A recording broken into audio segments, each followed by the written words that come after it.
ঈদের আগেই পুরো ডাইনিং রুমটা ক্লিন করে নিয়েছি। ডাইনিং টেবিল এবং ওভেন র্যাক কিভাবে ডিপ ক্লিন করে গুছিয়ে নিলাম, সেই সাথে কিচেন টিপস আর অনলাইন থেকে শপিং সব কিছু আপনাদের সঙ্গে শেয়ার করছি। লাইক দিয়ে পুরো ভিডিওর সঙ্গেই থাকবেন। আসসালামু আলাইকুম, আমি আয়েশা সিদ্দিকা। আয়েশা ব্লগ ভেঞ্চার চ্যানেলে আপনাদের আবারও সবাইকে স্বাগত জানাই। কাছে এবং দূরে, দেশ এবং দেশের বাহিরে যে যেখান থেকে আমার আজকের ভিডিও দেখছেন, আশা করি অনেক বেশি ভালো আছেন, সুস্থ আছেন। আজ 19শে রমজান, সবাইকে জানাচ্ছি পবিত্র রমজান মোবারক। মহান আল্লাহ যেন সকলের মনের আশা পূরণ করেন, নামাজ, রোজা এবং দোয়া কবুল করেন, আমিন।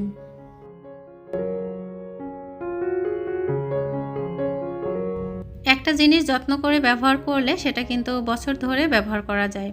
কথায় আছে, যত্ন করলে রত্ন মিলে। এই ফলের ঝুড়িটা কিন্তু আমার প্রায় বছরখানেক হয়েছে। তাছাড়া আমার এই সয়াবিন তেলের জারটা, এটাও কিন্তু আমি প্রায় বছরখানেক পার হয়েছে ব্যবহার করছি।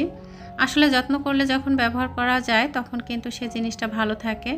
তো বাজারে গেলেই কিন্তু অনেক রকমের তেলের জার এখন বের হয়েছে, নতুন নতুন বিভিন্ন ডিজাইনের। দেখলেই ভালো লাগে। তখন কিন্তু মনে পড়ে যে না, আমার কিচেনে 2টা তেলের জার আছে, সেগুলোই আমি ব্যবহার করব। যখন সেগুলো ভেঙে যাবে কিংবা নষ্ট হয়ে যাবে তখন কিনলেই হবে।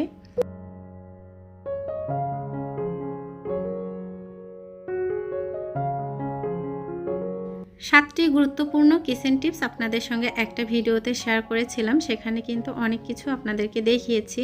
তো হলুদের গুঁড়া যখন আমি রিফিল করি, তারপর বাকিটা যখন প্যাকেটে থেকে যায়, সেটা কিন্তু আমি এরকমভাবে মুখটা আটকিয়ে রাখি। তাতে করে কিন্তু হলুদের গুঁড়ার রং এবং ঘ্রাণ সবই ঠিক থাকে। তাছাড়া দলা বেঁধে যাওয়ার সম্ভাবনা থাকে না। তো এভাবে কিন্তু আমি মুখটা ভালো করে স্টেপলারের সাহায্যে আটকিয়ে রাখি।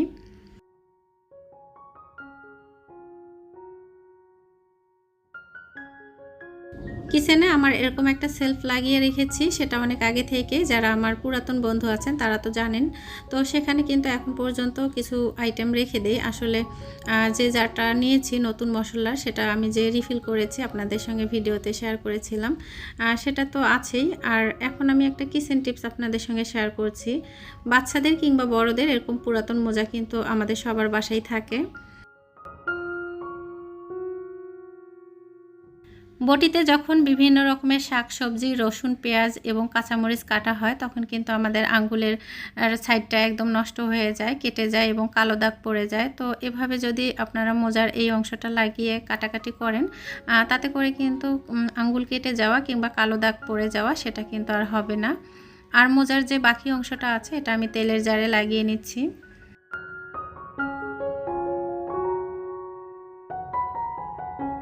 রান্নার সময় যখন তেল ব্যবহার করি, তারপর জারটা যেখানে রেখে দেই সে জায়গাটা কিন্তু একদম তেল চিটচিটে হয়ে যায়। আমার মতো এরকম জার যারা ব্যবহার করেন তারা তো নিশ্চয়ই জানেন। তো এভাবে যখন একটা মোজা লাগিয়ে রাখি, তারপর যে জায়গাটাতে হচ্ছে আমি জারটা রেখে দেই, তখন কিন্তু আর আমার এই তেল চিটচিটে ভাবটা হয় না। এটা কিন্তু অনেক একটা গুরুত্বপূর্ণ কিচেন টিপস, আপনারা চাইলে ফলো করতে পারেন।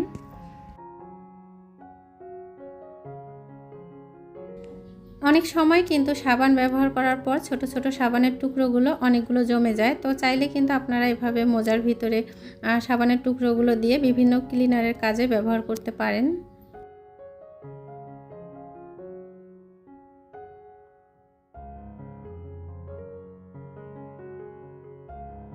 আমার ছোট্ট একটা চ্যানেলে আপনাদের অনেক ভালোবাসা পেয়েছি। আপনাদের জন্য মন থেকে পবিত্র রমজান মাসে দোয়া করি। অনেক প্রিয় আপু ভাইয়ারা আমার ভিডিও দেখেন এবং লাইক কমেন্ট করেন। তো তাদের সুন্দর সুন্দর কমেন্টগুলো দেখে কিন্তু সত্যি আমি কাজের অনেক বেশি উৎসাহ পাই এবং মনটা ভরে যায়।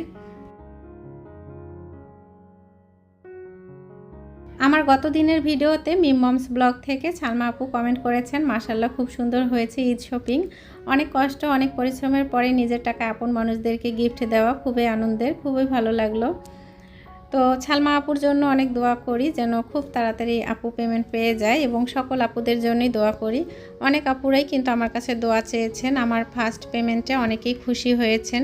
তো এই যে অন্যের একটা ভালো চাওয়া এবং অন্যের ভালো দেখে খুশি হওয়াটা, এটাতে কিন্তু মহান আল্লাহ অনেক বেশি সাহায্য করেন।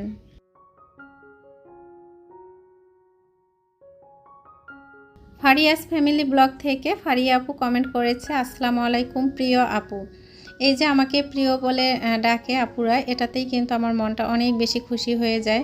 তারা আমাকে দেখেনি, চিনে না, তারপরেও এত সুন্দর করে কমেন্ট রেখে যায়। মাশাআল্লাহ আপু, অনেক কেনাকাটা করেছে, অনেক সুন্দর হয়েছে। আমার জন্য দোয়া করিও আপু, আমি যেন সফল হতে পারি।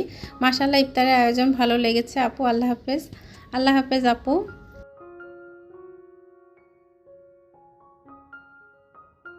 আমার গত দিনের বেশ কয়েকটা ভিডিওতে প্রিয় আপুরা আমার কাছে দোয়া চেয়েছেন। তো যারা যারা আমার কাছে দোয়া চেয়েছেন এবং যারা আমার সফলতা দেখে অনেক বেশি খুশি হয়েছেন এবং আমার এই কাজকর্ম এবং আমার ভিডিও দেখে যারা সুন্দর সুন্দর কমেন্ট রেখেছেন, তাদের জন্য আমি অনেক অনেক দোয়া করি। অনেক ভালোবাসা, অনেক দোয়া রইল আপু আপনাদের জন্য।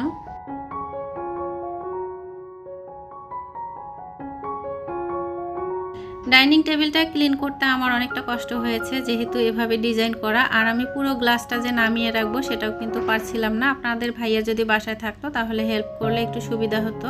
তো অনেক কষ্ট করে কিন্তু আমি প্রথমে ক্লিন করেছি, পরে কিন্তু আবার গ্লাসটা সরিয়ে নিয়ে বাকি অংশটা ক্লিন করেছি, সেটা আর ভিডিও করা হয়নি। যাই হোক, ফাইনালি কিন্তু একদম ঝকঝকে করে ক্লিন করতে পেরেছি। আর এই যে উপরের একটা পাতলা রেক্সিন নিয়ে এসেছি, এখন সেটা বিছিয়ে দিচ্ছি। এই রেক্সিনগুলো আসলে বেশি দিন টিকে না, তো যাই হোক যতদিন যাবে আর কি চেষ্টা করি পরিষ্কার পরিচ্ছন্ন রাখার জন্য।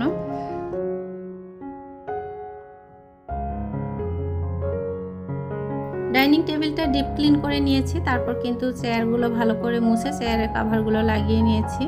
আর আপনাদের ভাইয়া অনলাইন থেকে যা অর্ডার করেছেন সেটা আপনাদের সঙ্গে ভিডিওতে একটু শেয়ার করছি।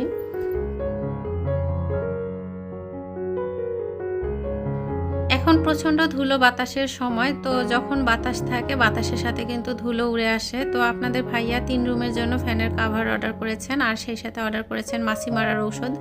তো মশা মাছির উপদ্রব কিন্তু দিনের পর দিন বেড়ে যাচ্ছে। তো যাই হোক, এই ঔষধটা কিন্তু খুব ভালো কাজে দেয়। আপনারা চাইলে কিন্তু অনলাইন থেকে অর্ডার করে নিতে পারেন।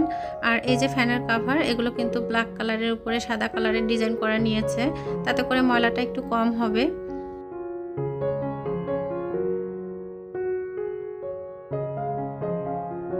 ওভেনের র্যাকটাতে যে রেক্সিন আমার আগে থেকে দেয়া ছিল, এটা কিন্তু টেবিলের রেক্সিন ছিল। যখন নষ্ট হয়েছে তারপর কেটে কিন্তু ছোট ছোট করে ওভেন র্যাকে লাগিয়ে দিয়েছিলাম। তো ধুলোবালি পরে ওভেন র্যাকটা পুরো নষ্ট হয়েছে, পাশাপাশি ওভেনের মধ্যেও কিন্তু অনেকটা ছাপ লেগে গিয়েছে। তো এটাও কিন্তু আমি পুরো ডিপ ক্লিন করে নিচ্ছি। আর এর জন্য আমি রেক্সিন নিয়ে এসেছি, সেটাও কিন্তু কেটে সুন্দর করে সাজিয়ে নিব।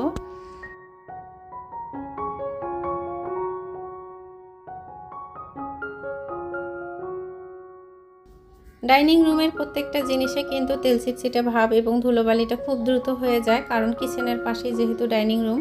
আর এই ওভেন র্যাকটা কিন্তু অনেকটা ধুলোবালি এবং একটু চিটচিটে হয়েছে, যার জন্য কিন্তু খুব ভালো করে আমাকে পরিষ্কার করে নিতে হয়েছে। আর এখন আমি একটা স্কেলের সাহায্যে পরিমাপ করে নিচ্ছি, মাপ মতো রেক্সিনটা কেটে নিব।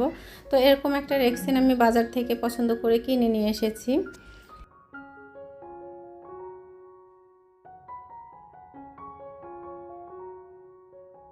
আমার ঘরে যেহেতু বেশিরভাগ ফার্নিচার হচ্ছে কাঠের, তো সেগুন কাঠের বেশিরভাগ ফার্নিচারই কিন্তু অনেকটা কালার নষ্ট হয়ে গিয়েছে, আবার অনেক ফার্নিচারে দাগ লেগে গিয়েছে।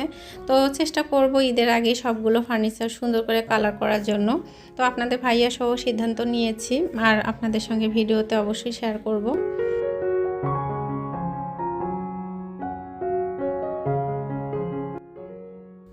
আমার আজকের ভিডিওটি দেখতে দেখতে যারা এ পর্যায়ে চলে এসেছেন, প্রিয় আপু ভাইয়ারা যারা আমার চ্যানেলটি সাবস্ক্রাইব করে আমার পাশে আছেন এবং সুন্দর সুন্দর কমেন্টের মাধ্যমে আমাকে কাজে উৎসাহিত করছেন, তাদের জন্য মন থেকে অনেক ভালোবাসা, অনেক দোয়া রইল। যারা আজ প্রথম আমার চ্যানেলে ভিজিট করেছেন, প্রথম ভিডিও দেখছেন, চাইলে ভালোবেসে চ্যানেলটি সাবস্ক্রাইব করে আমার পাশে থাকতে পারেন। পরবর্তীতে নতুন কোনো ভিডিও আপলোড করলে যেন নোটিফিকেশন পৌঁছে যায়, এজন্য অল অপশন চালু রাখতে পারেন।